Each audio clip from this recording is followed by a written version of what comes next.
Guys,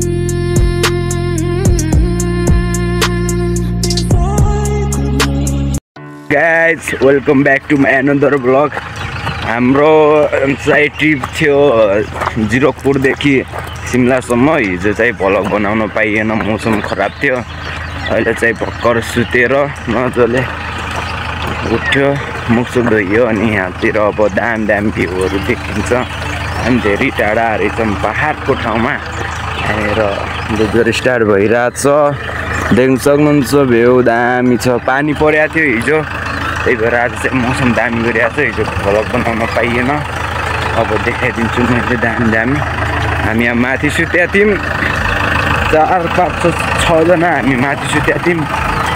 अनि एउटाले चाहिँ ओछ्यानमा पिसाब फेर्दिएछ,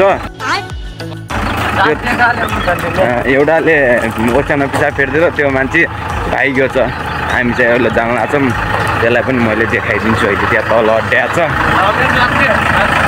यो, अहिले यसमा पनि जाने हामी दोचरमा जान सक्छौँ।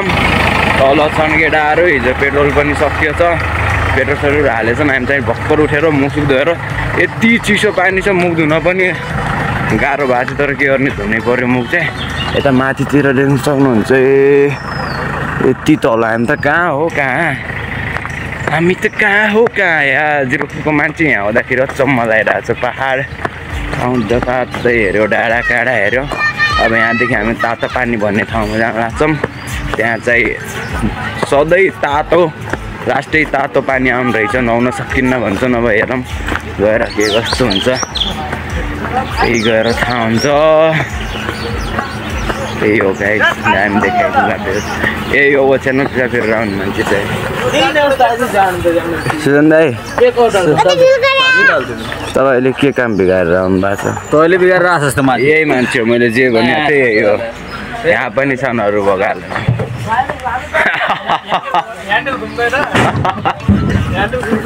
बाइक एउटा, दुईटा, तिनटा।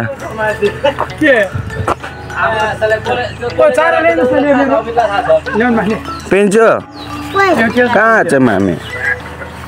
यहाँदेखि अगाडि मान्छे गइसक्यो। आज पनि पानी पऱ्यो, दामी छ त भ्यू। देखाइदिउँ सर लगाएर हरियो डाँडा पाखा जताततै पहाडै पहाड बिचमा हामी। यो हो रेल लाइफ, यो हो जन्नत। रिस उठ्या थियो बाटोमा आउँदा आउँदै, तर आएर त्यो भयो। राम्रै व्यवस्था भएको रहेछ, मन खुसी भएको थियो। बस्ने केही थियो भने रिस उठ्या थियो, तर दामी भएको छ। खुसी लाग्यो, सुत्यो। बिहान फेरि अब राइड, अब कति घन्टाको राइड हो। हिजो आउँदाखेरि 3-4 घन्टा लाग्यो, अब जाँदाखेरि कति लाग्ने हो। बसिया बस्छ त्यो ओछ्यानमा मुत्नेवाला त्यहाँ पुगेको छ त। सुरुङदेखि पानी निस्किरहेको छ, सुरुङदेखि यति दामी। रामपुरदेखि वहाँ माथि कहाँ हो रामपुर भन्ने ठाउँ, त्यहाँदेखि आएको सुरुङको पानी यति यता माथि। जताततै पहाडले घेरेको छ, हामी बिचमा छौँ। हामी अब यहाँ बसेर चिया खान लाग्छौँ। कालो चिया खाएर। मेरो नाम हो, मेरो नाम सोरुङ, दुईटा सोरुङ।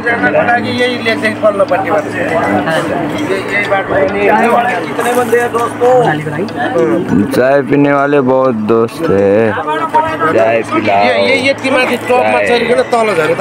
चाहिँ यसमा बसिदिरहेको छु, अरू बाइकमा गएको छन्। मलाई चाहिँ हल्का पछिको भ्यू हेर्नु मन लाग्यो, त्यही भएर यसमा बसिदिएको। अरू चाहिँ बाइकमा गइरहेको छन्। अब बस मान्छे आरे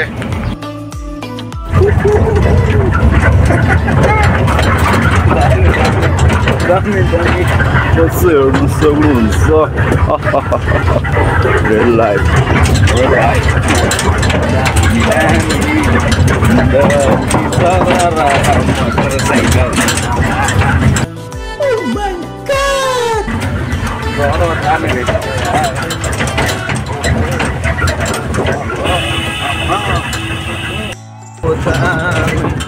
पहाड को ठाउँमा भ्यू त दामी दामी छ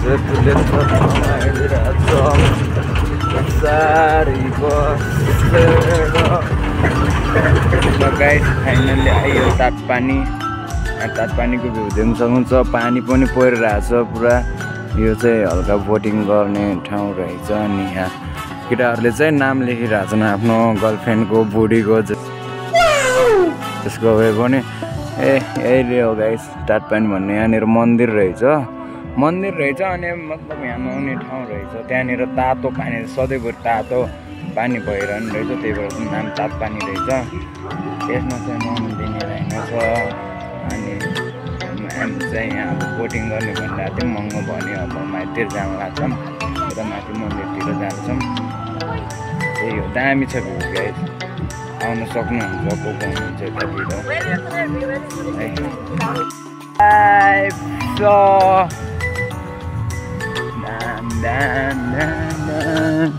यो चाहिँ बास बस्ने कसैलाई अब मतलब बस्ने खाने बस्ने भए चाहिँ यसमा बस्ने रहेछ अनि यहाँ दामी छ गाइस त्यो भ्यू चाहिँ दामी रहेछ त्यही भएर त तातपानी रहेछ यहाँ चाहिँ उतातिर भजन बजिरहेको छ हामी त यहाँ कति 6 बजीतिर 6:30 बजीतिर हिँड्यौँ अनि यहाँ हामी आइपुग्यौँ 8 बजीतिर यहाँनिर भजन बजिरहेको छ अब त्यहाँ जान्छौँ लिक चाहिँ देखाउनु मिल्दैन देखाउनु मिल्यो भने देखाइदिन्छु हामी आइपुग्यौँ तर दामी छ जो यतातिर हुनुहुन्छ मतलब एकचोटि आउनु होला दामी छ त्यो पिसफुल लाइफ जिन्दगीमा आउनै पर्छ एकचोटि त सबभन्दा भ्यू दामी छ माथितिरको सही छ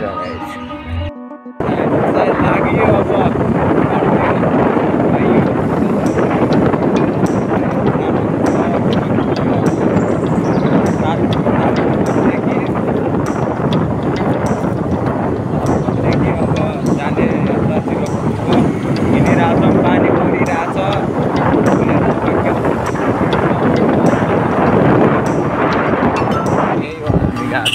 अब यही ठाउँमा गएको थिएँ म अब यहाँदेखि चाहिँ त्यहाँ भिडियो केही बनाउन दिने रहेनछ अनि त्यहाँदेखि चाहिँ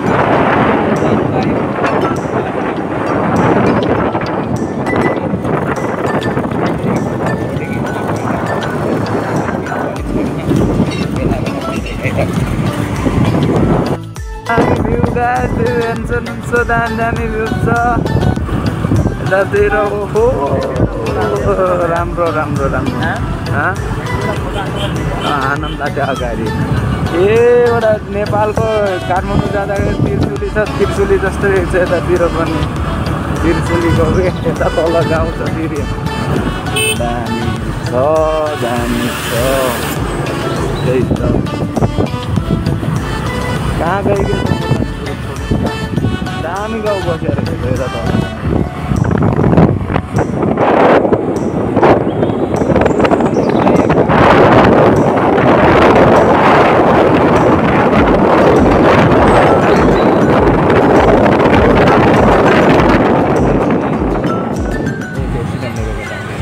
हामी यहाँनिर अटेर फोटो एक दुई मिटर फोटो हाल्नु पऱ्यो टक्क लगाएर हिँडेर दिने अब तलतिरको भ्यू हेर्न सक्नुहुन्छ ओपी छ क्या ओपी तलतिरको त दामी छ अब हामी यहाँनिर सब हड्डिसक्यो यहाँनिर बस्ने मजा आयो नि गुलाब छोडिदिएको थिएँ गुलाब छोडेर ल्याउँ अब फोटोसोटो हाल्नु मजाले फेरि जाम्ला त्यसो हो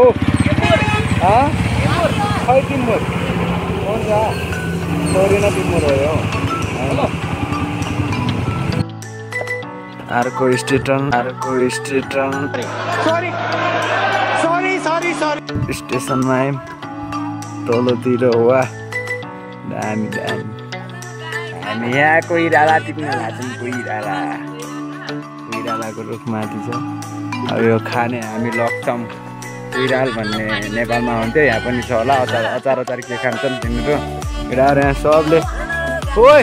सबले आफ्नो वेदना पोख त के कस्तो लाग्छ अमित दाइ भन्नु त हिजोको कहानी हेरेर आज बेच्छ चोली ओ बालराम चोली हो त यहाँ केही भन्नुहुन्न हिजो कस्तो भयो भाउजू त ब्युटिफुल यता रोया रोई गर्ने बाँदर नि दामी छ यतातिर चाहिँ फोटोसुट चलिरहेछ मलाई निद लाग्यो भोक पनि लाग्यो सबै आयो अब यहाँदेखि हलचल गर्न सक्दैन म यहाँ सब थाकिसकेँ यहाँ माथितिर फोटो खिच्नु पनि लाग्छ हामी यस्तो ठाउँमा आइया छ कि केही छैन यहाँ खानको लागि न केही छ न पानी छ न केही छ केही छैन यहाँ यत्तिकै बसिरहेछौँ फोन लगाइरहेको सुतेर छिटो गरम जाम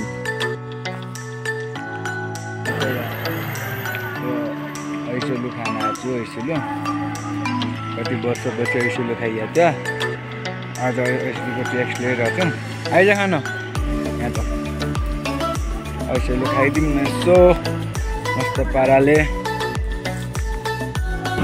चौरी गाई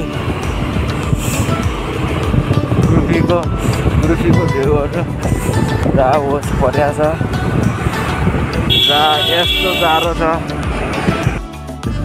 पुरा धुइरी लागिरहेछ है यता हिमाचलतिर घुम्न आयो हामी त अब बेहाल भइसक्यो हालत चाहिँ यस्तो छ धुइरी आजभोलि पुरा कार्तिक मङ्सिर जस्तो वातावरण रहेछ यतातिर चाहिँ अबदेखि त आइन्नन् पातलो कता लगाएर आइरहेको थियो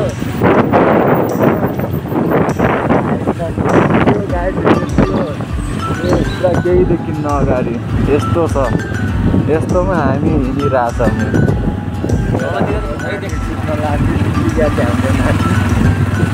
चाहिँ अब यस्तोमा हिँडिरहेछौँ यस्तो मौसममा गाइस यता केही देखिन्न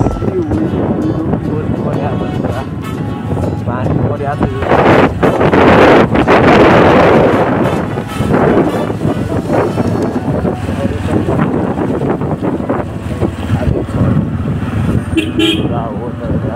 पानी परेको छ त्यहीमा धुइँ लागेर यता जाम त्यो सबै जाम पनि डह्रो छ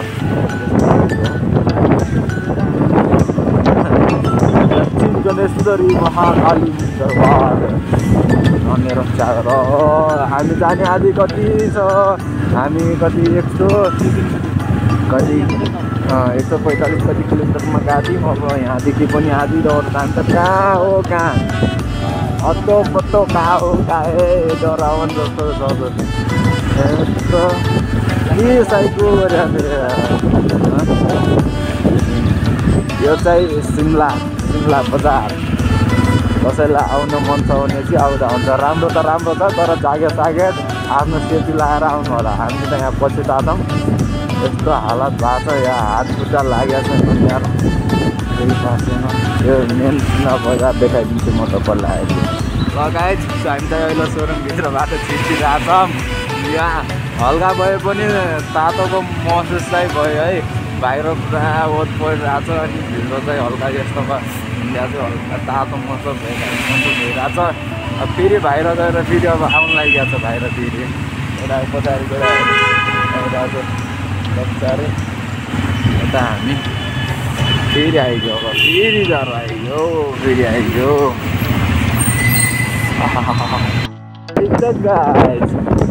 चिसो पानी परेको छ चिसो मौसम गरिरहेको छ हामी भने यात्रा जारीको जारी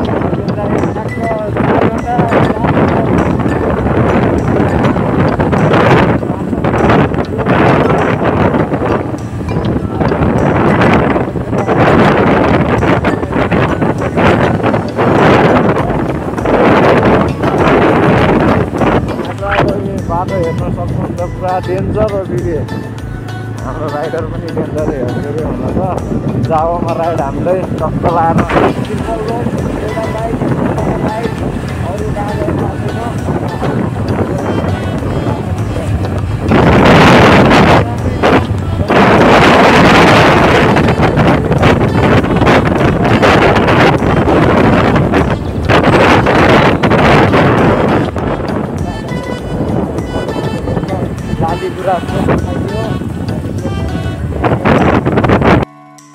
कठिन यात्रापछि हामी यहाँनिर बिसाएर मस्तले ऐसोलु टिप्न लाहन ऐसोलु खाम लास्टै बेजा भयो पानी परेर पानीले त गर्नु गर्यो गाइस के गर्ने तर यात्रा चाहिँ जारी राख्न पर्यो कति यस्तो भएको छ आजको दिन त खै घुम्न पनि सकिन्छ कि सकिन्न यस्तो गाह्रो भएको छ आज त तर के गर्ने गर्नै पर्यो हिँड्नै पर्यो त्यही हो अब हामी यहाँनिर वेट गरिरहेछौँ ऐसोलु खाँदै अब लास्टै गाह्रो पानी यति परेको छ यति चिसो मौसम यताको एकछिन वेट गर्छौँ अनि फेरि जान्छौँ अगाडितिर अझै कति हो कति जाने त अब थाहै छैन कतिखेर पुगिन्छ कतिखेर 12 घन्टा भयो छ ट्याक्क 12 घन्टादेखि यता गएछ 12 घन्टा क्रस भयो छ हामी हिँडेको तर अझै गन्तव्यमा पुगेको छैन एकछिन ऐसोलु खान्छौँ चाय खाइरहेछन् हामी चाहिँ अब यहाँनिर चिया खाएर अब तिनीहरू चाहिँ गइसक्यो आदि बगालहरू गइसक्यो हाम्रो टिमहरू जो आएका थियौँ हामी 2-3जना बसेका छौँ म त सुत्याएको छु कुरा गर्दा गर्दै सुत्याएको छु तिनीहरू औचरी बसेका छौँ अब हामी पनि अब जान्छौँ अब यही जस आजको हिजो र आजको ट्रिप दामी भयो पानीले छुट्यो त्यति मात्रै हो नराम्रो लाग्यो जाडो भयो जाडो लास्टै जाडो त्यहाँ घाँटी सुकिरहेको छ टन्सिल भयो होला अब अर्को ब्लगतिर मिलाउँला अहिलेलाई चाहिँ हामी अब यहाँदेखि आधी घन्टा 1 घन्टा लाग्छ त्यस पछाडि अब रुममै जाने हो अब त्यही हो नेक्स्ट ब्लगमा मिलाउँला गाइस